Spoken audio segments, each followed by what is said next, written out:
जय माता दी। कैसे हो आप लोग? उम्मीद करती हूँ कि आप सभी लोग अच्छे होंगे। मैं आगे बहुत बिल्कुल ठीक हूँ। इस टाइम 5 बजे हुए हैं। मैं सबसे पहले उठ के अपने भगवान जी को प्रणाम करके और मैं आ गई हूँ अपनी किचन में। तो अभी जब मैंने इस टाइम मैं आपको टाइम दिखा रही हूँ, उस टाइम 5:30 बजे को उस टाइम मैंने झाड़ू निकाल लिया था और रूम को मतलब घर को साफ़ कर लिया था, डस्टिंग वस्टिंग जो करनी थी। नहाने के बाद अभी मैं आ गई हूँ किचन में।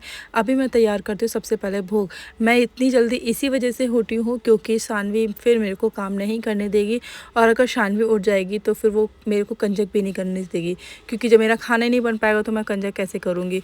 और यहाँ पे बच्चे मिलना थोड़ा सा मुश्किल होता है, तो बगल वाली दीदी जो होती हैं वो 8 बजे तक कंजक कर लेती हैं। तो मैं उसी हिसाब से अपना जल्दी उठ गई हूँ एक्स्ट्रा टाइम लेके कि मैं 7 बजे तक अपना सब कुछ फिनिश कर लूँ, ताकि शानवी उठे उस टाइम तक मेरा ऑलमोस्ट सारा फिनिश हो जाए, बीच में शानवी बिल्कुल ना उठे।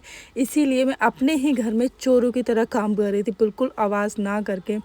यहाँ पे सबसे पहले मैंने भोग के लिए हलवा बनाने के लिए रख दिया, और साइड में प्रेशर कुकर में चने रखे जो कि माता रानी के छोले बनेंगे, काले वाले चने बनेंगे। इसमें मेरा सूजी का हलवा बिल्कुल बनके तैयार हो गया। अभी मैं इसमें ड्राई फ्रूट्स डालूँ। मैंने इसमें ज़्यादा कुछ नहीं डाला, मैंने किशमिश और बादाम ही डाले हैं। और भी इसको अच्छे से मिक्स कर लूँगी एक बारी। 1 मिनट के बाद मैं अब इसमें अपना इलायची पाउडर ऐड कर दूँगी। इस टाइम में मैंने अपना कुटी हुई इलायची डाली है, पाउडर नहीं डाला है मैंने। अपनी इलायची जो थी मेरे घर में उसको मैंने कूट के उसी को डाला है। इससे इसका फ्लेवर और टेस्ट और भी ज़्यादा अच्छा आता है। तो यहाँ पे मेरा सूजी ऑलमोस्ट बनके तैयार हो गई है, उसको मैंने हटा दिया। अभी इस टाइम पे मैं आटे की तैयारी कर रही हूँ। आटे में मैंने थोड़ा सा नमक लिया। छोले मैं बाद में बनाऊँगी, क्योंकि आटा लगाने के बाद थोड़ी देर के लिए रख दूँगी, तो जब तक छोले बनेंगे जब तक आटा रेस्ट ले लेगा और अच्छी पूड़ियाँ बनेंगी उसकी सॉफ्ट सॉफ्ट सी। तो यहाँ पे पहले मैं आटा रेडी कर लेती हूँ। मेरा आटा बिल्कुल रेडी हो गया है। अभी मैं इसको अच्छे से सेट कर दूँगी। और ये बताइए कि इस तरीके से कौन कौन करता है कि आटे में अपने फिंगर्स के प्रेस करना और एक साइड से दूसरी साइड लगाना, ऐसे कौन करता है वो कमेंट करके ज़रूर बताना। अब यहाँ पे मैंने अपने छोलों की तैयारी कर दी है। छोलों में मैंने जीरा डाल दिया है, और ये मैंने मसाला जैसे डाला है, सूखा मसाला नहीं डालती मैं, थोड़ा पानी के साथ डालती हूँ जिससे कि वो जले ना और अच्छे से भुन भी जाए। तो यहाँ पे मैं अपने मसाले को अच्छे से पहले भून लेती हूँ। भूनने के बाद मैंने जो छोले बनाए थे, बॉयल किए थे, उनको मैं इसमें मिक्स कर दूँगी। इनको भी अच्छे से 5 मिनट के लिए अच्छे से भून लूँगी।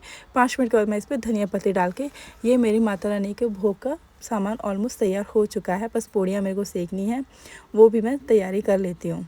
इस टाइम ही मन में एक डर लग रहा था कि शानवी उठ ना जाए, उठ ना जाए। रूम का गेट लॉक है, अभी तक वो सोई हुई है। और यहाँ पे मैं सबसे पहले भोग के लिए पूड़ियाँ निकाल लेती हूँ, बाकी की पूड़ियाँ मैं बाद में बनाऊँगी, क्योंकि शानवी उठ जाती है। अभी मैं नहाई हुई हूँ, तो अच्छे से फ्रेश में ही पूजा वूजा कर लेती हूँ। आज फाइनली मैंने साड़ी पहनी है। ये साड़ी पहले मैं नवरात्रि के फर्स्ट डे पहनी थी। जैसे मैंने पहनी वैसे सानवी को लगा कि मम्मा कहीं जाने वाली है। फाइनली मुझे साड़ी निकालनी पड़ी और नॉर्मल ड्रेस में अपने आना पड़ा।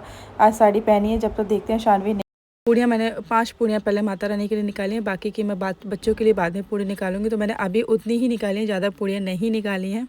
इसके बाद मैं अपनी पूजा की थाली तैयारी कर लेती हूँ और अपनी पूजा करने के लिए चली जाती हूँ। यहाँ पे मैंने सब कुछ रेडी कर लिया, अपनी पूजा की थाली तैयार कर ली है, सब कुछ रेडी कर लिया। और हमारे यहाँ पे जो होता है नवरात्रों के लास्टवें दिन नौमी होती है, उस दिन होम किया जाता है। किस किस के यहाँ पे होम होता है वो बताना। होम का मतलब होता है कि एक तरीके से छोटा सा ही घर में होम जैसे करते हवन होता है, उस टाइप का छोटा सा ही करते हैं कि आप उस पर अपने देवी देवताओं के साथ साथ जो नवरात्र की देवी होते हैं उनके साथ साथ अपने घर के जो भी इष्ट देवता होते हैं उनके नाम का भी यहीं पे चढ़ाया जाता है। यहाँ पे सबसे पहले मैंने सबको गंगा जल वाला जल चढ़ा दिया है। उसके बाद मैं सबको तिलक विलक लगाऊंगी। आप बताइए आप किस तरीके से पूजा करते हैं? मेरे यहाँ पे इसी तरीके से होती है, सिंपल पूजा होती है। और ज़्यादातर पूजा जो मेरी मम्मी बताती है, मतलब मेरी सास जो बताती है, मैं उनसे पूछ लेती हूँ एक बारी कैसे पूजा करती हूँ। मुझे मेरी शादी को इतने साल हो गए हैं, लेकिन फिर भी मैं हमेशा उनको फ़ोन करके पूछती हूँ कि मम्मी पूजा कैसे करनी है, क्योंकि मन में एक डाउट लगा रहता है कि कहीं कुछ भूल ना जाऊँ, कभी कुछ गलत ना कर दूँ। तो हमेशा पूछती रहती है। मम्मी बोलती है हाँ ऐसे करना है, तो उसी तरीके को प्रोसेस को फॉलो करके मैं अपनी पूजा कंप्लीट कर लेती हूँ इस तरीके। अभी मैं मैं आपको बताती हूँ होम हम लोग कैसे करते हैं। सबसे पहले जो दिया जलाते हैं उसी में जो घी होता है उसी से हम लोग जो अग्नि के ऊपर जो आग लगने लग जाती है, कंडी जो होती है उसके ऊपर आग लगने लगती है। इसका मतलब तो होम, इसका मतलब तो देवी प्रसन्न है, देवी आ चुकी है, मतलब माता रानी हमारे घर में है, हमसे प्रश्न है। इसका आने का इंडिकेट जो होता है, संकेत जो होता है, वो यही माना जाता है हमारे यहाँ पे। उसके बाद होम की जो सामग्री मिलती है जो मेरे पास रखी हुई थी, तो फिर मैंने उसको घी में मिक्स करके इस तरीके से यहाँ पे उससे भी होम किया है। फिर जो भी मैंने खाने में जो भी भोग बनाया था माता रानी को, वो भोग चढ़ाया है। उसके बाद मैंने अपनी आरती कर ली। हम लोग इसी तरीके से पूजा करते हैं। पूजा करने के बाद आरती वगैरह करने के बाद हम लोग सबसे लास्ट में क्या करते हैं, ये मैंने माता रानी को सिंदूर चढ़ाया है। इस बार मैं सिंगार नहीं लेके आ पाई हूँ, इस वजह से सिर्फ मैंने सिंदूर ही चढ़ाया। मैं हमेशा कुछ ना कुछ माता रानी को सुहाग की चीज़ वैसे तो हमेशा से पूरा चढ़ाती थी, बट इस बार मैं नहीं जा पाई, पॉसिबल नहीं हो पाया, तो मैं सिंदूर चढ़ा रही हूँ। ये लास्ट में मैंने होम लगा दिया है कि मतलब माता रानी आपकी पूजा मैंने पूरी कर दी है, आपसे जो भी गलती है उसको क्षमा कर देना। और ये होम लगाने से मतलब जो भी उनको मैंने खाना खिलाया उनको सब कुछ मतलब अर्पण होने वाला जो होता है वो करते हैं हम लोग। अभी मैं अपनी पूजा संपन्न हो गई है, मतलब पूजा मैंने अपनी ख़त्म कर ली है। अभी तक सानवी नहीं उठी है और मैं आपको मंदिर का बता देती हूँ कि मैंने पूजा की थी। ये मेरा मंदिर कैसा लग रहा है वो मैं आपको दिखा देती हूँ। ये मेरे मंदिर में सारे भगवान जी बैठे हुए हैं मेरे। छोटा सा मंदिर है, मार्बल का मंदिर है, लेकिन बहुत ज़्यादा भारी है। इसको मतलब मेरे को जब वो साफ़ करना होता है तो बहुत ज़्यादा प्रॉब्लम होती है। और यहाँ पर मेरी कंजक आ चुकी हैं। कंजक अराउंड 9 बजे के आसपास आई थी, लेट हो गई थी। उस टाइम तक शानवी भी रेडी हो गई। शानवी को भी मैंने सब कुछ रेडी कर दिया है और भव्य ऑलरेडी रेडी है। उसके पापा, सबसे बड़ी बात है कि फ़र्स्ट टाइम ऐसा हुआ है कंजक में जब उसके पापा साथ में हैं मेरे साथ में, वरना हमेशा वो कभी नहीं होते, हमेशा मैं अकेले ही कंजक करती हूँ। इस बार उसके पापा भी जगे हुए थे, शानवी को ले लिया तो मेरा काम थोड़ा सा इजी हो गया। सबसे पहले मैंने बच्चों को बिठाया यहाँ पे। बच्चे थोड़े शैतानियाँ करते हैं, बच्चे तो होते ही शैतान है, थोड़ी सी शैतानियाँ कर रहे थे। तो यहाँ पे मैंने सबको बिठा दिया है। थोड़े से बच्चे और आ रहे हैं, अभी 1-2 बच्चे ही हैं और आ रहे। बच्ची से सामान ले रखी थी तो मैंने बोला आपका सामान मैं पीछे रख देती हूँ। फिर फाइनली मेरी सारी कंजक जितनी थी वो सारी आ गई। सबको सबसे पहले मैंने सबको तिलक लगाया एक साइड से। यहाँ पर मैंने सबको तिलक लगा दिया है। इतने में क्या हुआ है कि एक कंजक की दादी आई थी, क्योंकि वो लड़की जो छोटी बच्ची थी वो अपने घर से फ़ोन लेके आ गई थी, तो उसकी दादी फ़ोन लेने के लिए आई हैं।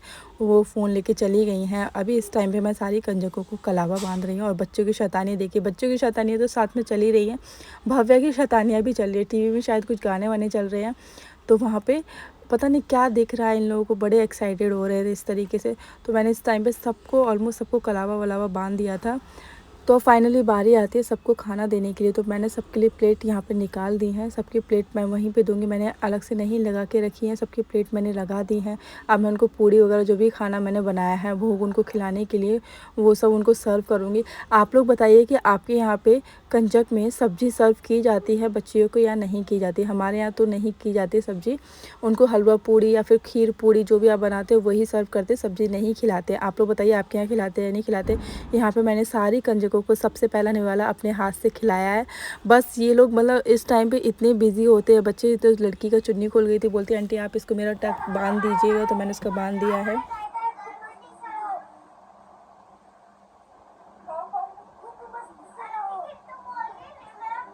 तो बच्चों को पता चल गया था कि आंटी ने रिकॉर्डिंग के लिए मोबाइल लगा रखा है, टेबल पे स्टैंड पे लगा दिया था। सब बच्चे देख रहे थे, अपने रिएक्शन दे रहे थे। और यहाँ पे मेरी कंजक हो गई है। मतलब बच्चे नवरात्रि वाले दिन तो ज़्यादातर लड़कियाँ खाती ही नहीं, उनको 1-1 2-2 बाइट ज़बरदस्ती खिला दो, बस इतना ही होता है कंजक में। यहाँ पर मैंने सबको दक्षिणा दे दी है। दक्षिणा देने के बाद अभी ये सारी लड़कियाँ मेरे को देंगी आशीर्वाद। ये रिचुअल मेरे यहाँ मतलब मेरे मायके साइड में होता है, तो वो मैं आज भी फॉलो करती हूँ इस तरीके से। मम्मी वगैरह बोलती है अच्छा होता है। तो यहाँ पे सारी लड़कियाँ मेरे को आशीर्वाद देके जाएंगी। ये मोमेंट सबसे अच्छा होता है जब सबसे अच्छे आशीर्वाद मिलते हैं।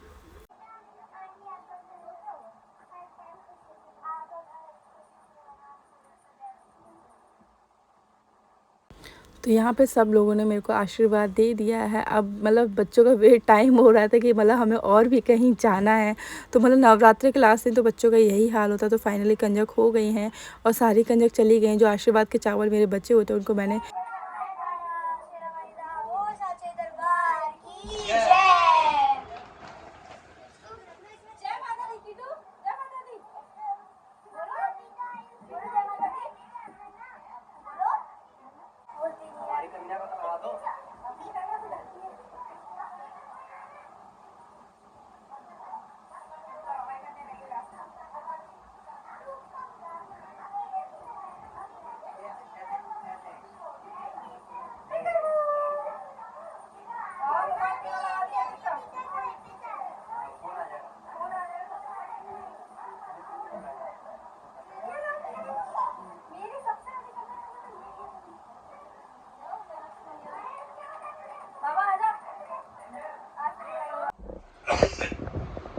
Happy Navratri to all.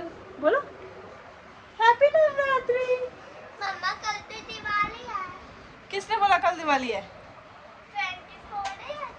24 को दिवाली नहीं होता, दशहरा होता है। इसको पानी चाहिए, पानी चाहिए, पानी पानी। जैसे ही किसी को पानी पीते देखती है इसको पाने की याद आ जाती है।